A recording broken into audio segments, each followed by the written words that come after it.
जैन विद्यार्थियों, मैं कमल साहू कमल tuition class में आप सभी विद्यार्थियों का एक बार फिर से स्वागत करता हूं।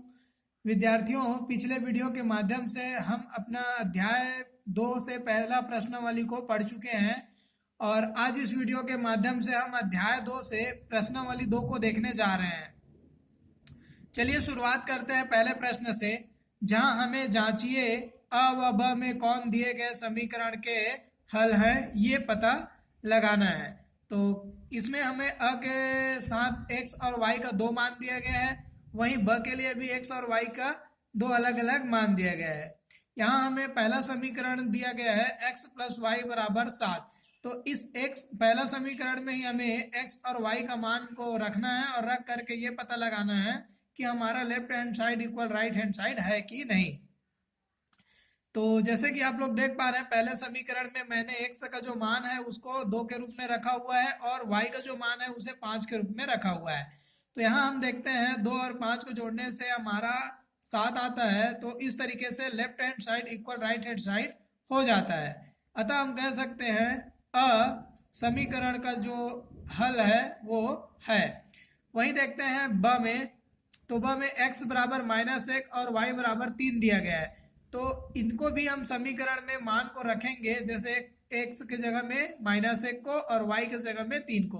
तो हम क्या यहाँ देखते हैं, हमारा left hand side right hand side के बराबर में नहीं आ पा रहा है। इस तरीके से हम कह सकते हैं अ समीकरण का हल है किंतु ब समीकरण का हल नहीं है। इसी तरीके से दूसरा प्रश्न हमारा कहता है, जांचिए कि अ व ब में दोनों में कौन दिए गए समीकरण के हल है। यहाँ हमें एक समीकरण नहीं दिया गया है बल्कि दो समीकरण दिया है। जैसे आप लोग देख पा रहे हैं, पहला समीकरण है 2x प्लस 5y इक्वल 1 और दूसरा समीकरण है 2x प्लस का 3y इक्वल का 3। तो इन दोनों समीकरण में हमें अ से मान रखना है x और y का, और अगर हमारा समीकरण का left hand side right hand side के बराबर में आता है तब हम कह सकेंगे कि समीकरण का हल है। तो आइए देखते हैं कि किस तरीके से इसे बनाया जाता है।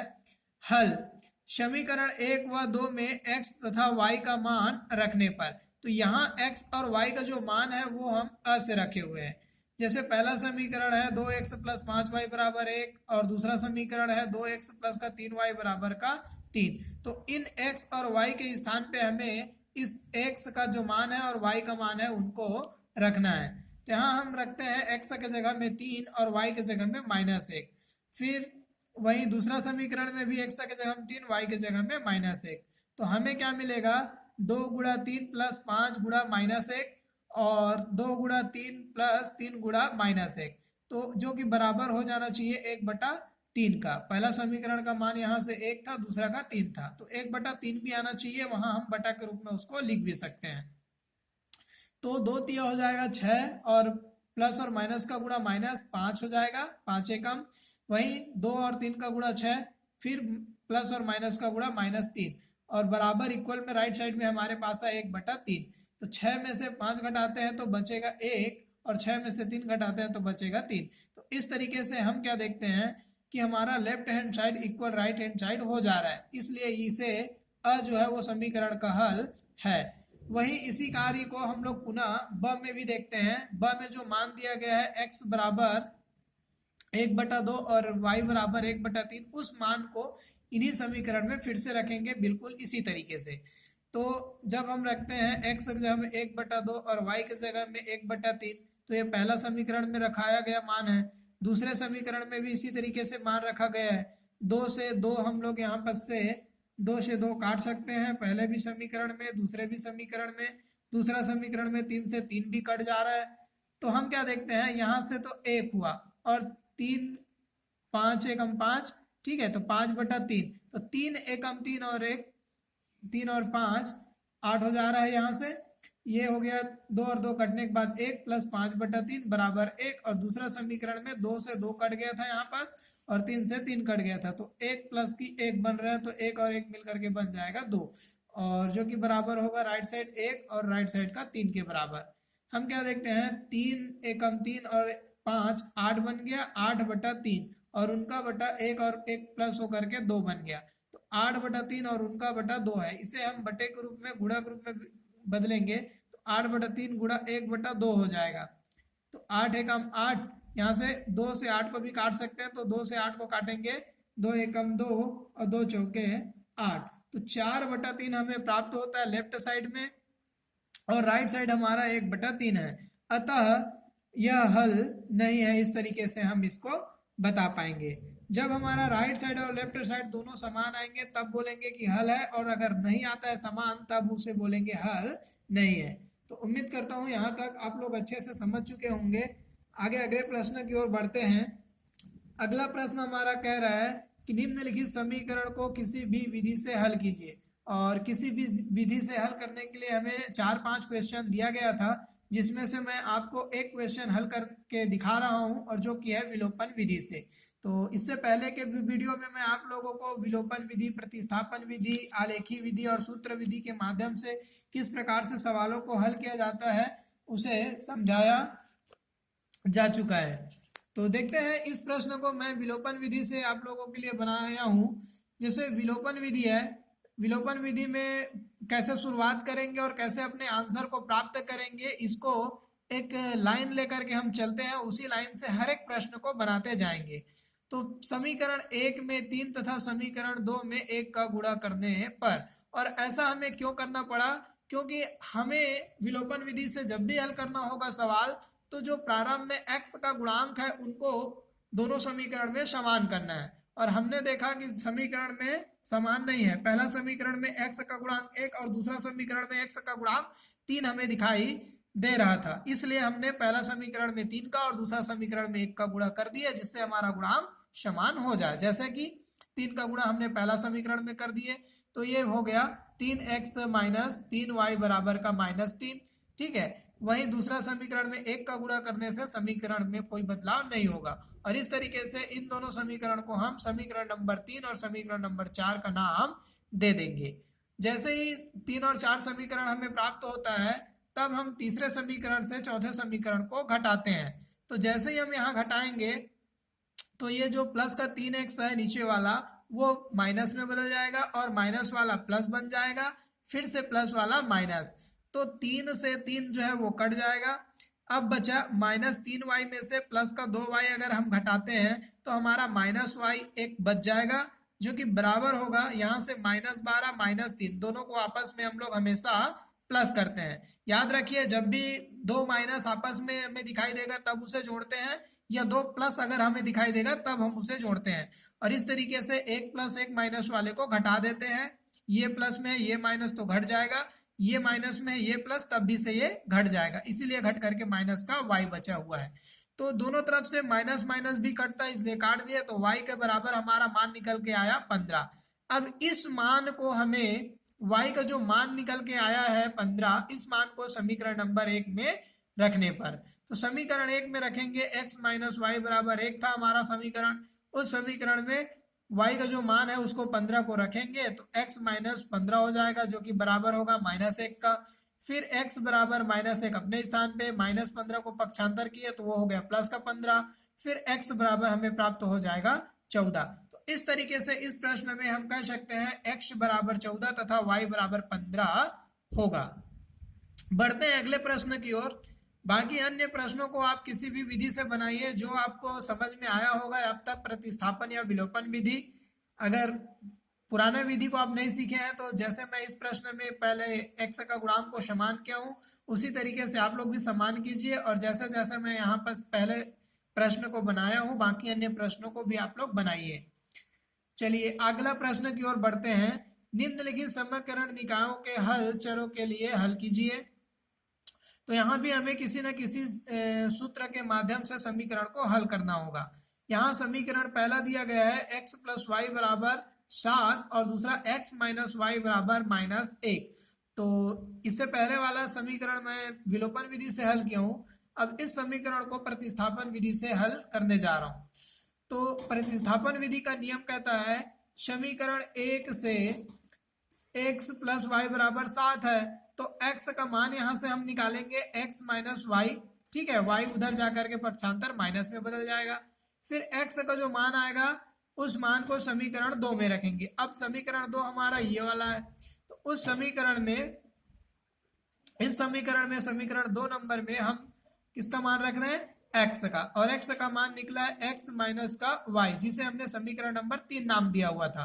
तो यहाँ से 7 माइनस का y रख लेते हैं x के जगह में, माइनस y पहले से मौजूद है जैसे कि यहाँ दिख रहा है, बराबर की 1। तो 7y जो है 7 रहेगा, फिर है माइनस 2y, क्योंकि माइनस y जुड़ करके माइनस 2y हो जाएगा, माइनस का 1, फिर माइनस 2y बराबर माइनस 1। अब प्लस 7 उधर पक्षांतर होता है तो माइनस 7 बन जाएगा। फिर इसके बाद माइनस 2 एक तरफ आता है और 7 और 1 को जोड़ने से वो भी माइनस 8 बनेगा। यहाँ से फिर हम दोनों तरफ से माइनस माइनस अगर काट लेते हैं और 2 एकम 2, 2 चौक 8 कर लेते हैं तो हमारा y बराबर 4 हमें प्राप्त हो जाएगा, जैसा कि आप लोग देख पा रहे हैं। इस तरीके से हम y का जो मान है निकाला हुआ हमारा x y बराबर 4, इस मान को समीकरण नंबर 3 में रखेंगे तो हमें प्राप्त होगा x बराबर 7 माइनस का y। तो ये समीकरण 3 था। इस समीकरण में y का जो मान निकला है 4, उसको अगर रखते हैं तो x बराबर 7 में से 4 को माइनस करेंगे तो उत्तर आ जाएगा 3। अतः हम कह सकते हैं ये सूत्र जो है, ये जो हल है वो प्रतिस्थापन विधि से बना हुआ है। तो x बराबर 3 तथा y बराबर 4 प्राप्त होगा। बढ़ते हैं अगले प्रश्न की ओर। यहाँ मैं आप लोगों को जो प्रश्न नंबर 5वां है उसे सूत्र विधि से अध्याय प्रारंभ होने से पहले ही सूत्र विधि, विलोपन विधि का जो मैं नियम आप लोगों को सिखाया हूँ पहले वीडियो के माध्यम से, उस वीडियो में मैंने 5वें प्रश्न को ले रखा था। यही कारण है कि 5वां प्रश्न मैं यहाँ नहीं बनाया हूँ, सीधे 6वें प्रश्न में आ गया हूँ। तो 6वां प्रश्न हमारा कहता है, एक व्यक्ति के पास कुछ कबूतर, कुछ गाय हैं जिनकी आंखों की संख्या 120 है तथा पैरों की संख्या 180 है। बताइए कि व्यक्ति के पास कितनी गाय और कितनी कबूतर है। तो आइए देखते हैं ऐसे सवालों को किस तरीके से हल किया जाएगा। जहां यहाँ आंखों की संख्या में 120 बताया जा रहा है, वहीं पैरों की संख्या 180। तो आइए इसको हल करना सीखते हैं, किस प्रकार से हल करेंगे। सबसे पहले हम लिखेंगे माना कि हमारा जो गाय है, गाय की जो संख्या है वो x है तथा कबूतर की संख्या y है। अब अगर गाय की संख्या हो या कबूतर की संख्या हो, जितने गाय होंगे उनके 2 गुना आंख होंगे, क्योंकि हर एक गाय की 2 आंखें होती है और हर एक कबूतर के भी 2 आंखें होती है। तो हमें प्राप्त हो चुका है 2 आंख, मतलब एक गाय का अगर 2 आंख होगा तो x गाय का कितने आंख होगा, तब हमारा x गाय का x गुणा 2 आंख होगा, मतलब 2x आंख होगा।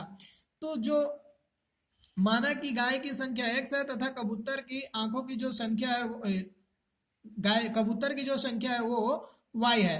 अब यहां से हम उनकी आंखों की संख्या कहेंगे, तब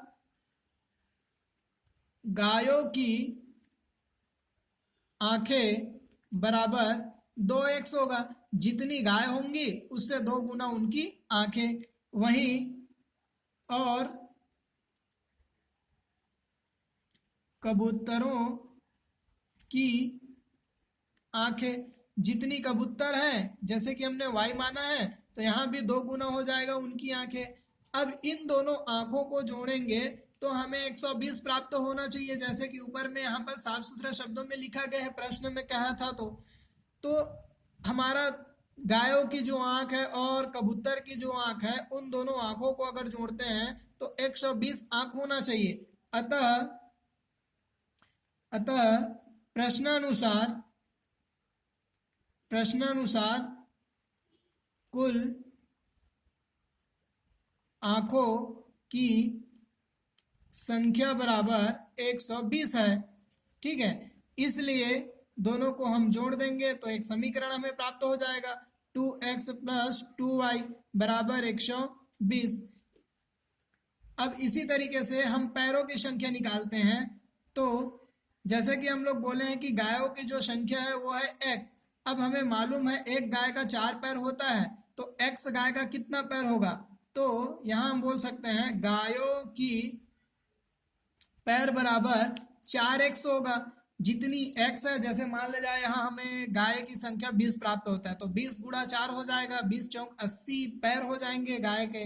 अगर 15 प्राप्त होता है x का मान, तो 15 चौक 60 पैर हो जाएंगे गायों के। तो इस तरीके से जो भी पैर होगा उनका हम गुणा कर देते हैं गायों की संख्या के साथ में। तो 4 पैर होते हैं गाय के, इसलिए 4 हो गया x के साथ में गुणा। वही हम देखते हैं कबूतरों की